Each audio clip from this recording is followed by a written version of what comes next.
there are a few demos that I usually do. This is the one of only maybe one or two demos that we don't allow students to do. Safety is very, very important. And so as we go through the demo, I'll talk about why here.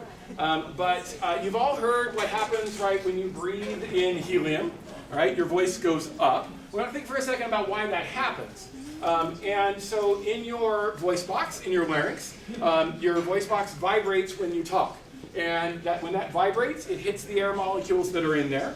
And then that creates a pressure wave that moves out through the room and goes into your ear.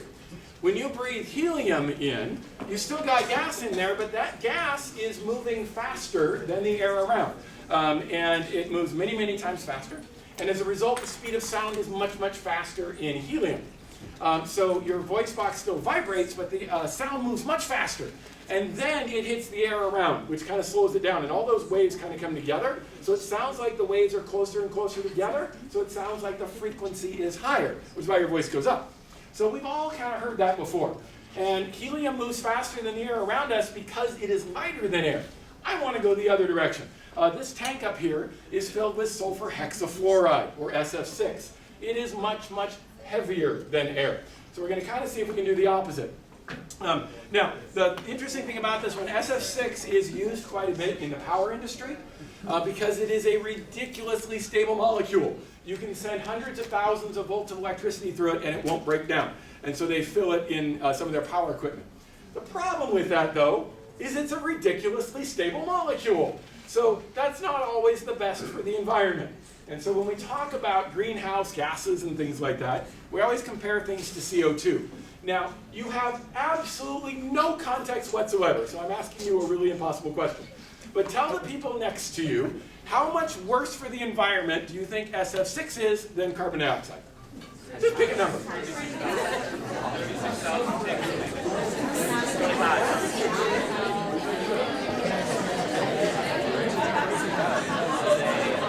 All right. Okay. So if I can get your attention again. Use my theater training, we'll get your attention. All right. So I heard a lot of random numbers, and for the first time, you guys actually overshot a little bit. What we do is we compare, we say, how many times worse than carbon dioxide?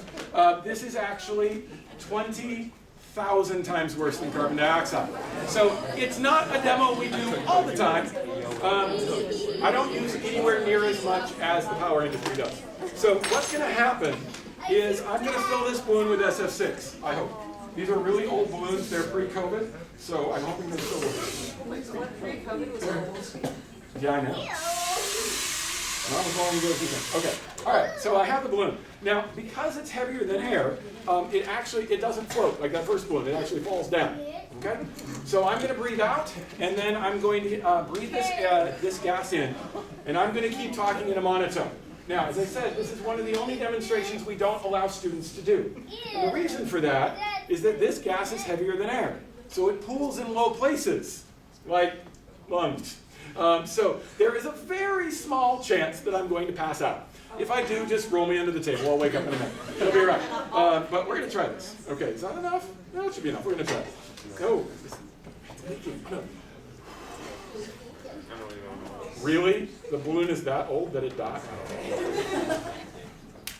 Yeah, things I do for you. Well, did I get any in there? Yes, I did. So now I'm breathing the SF6. I'm talking in the exact same voice. Luke, I am your father. But the molecules, because they're moving slower, drops the pitch. Are we back? Nope. Are we back now? Close enough. All right. So here we go.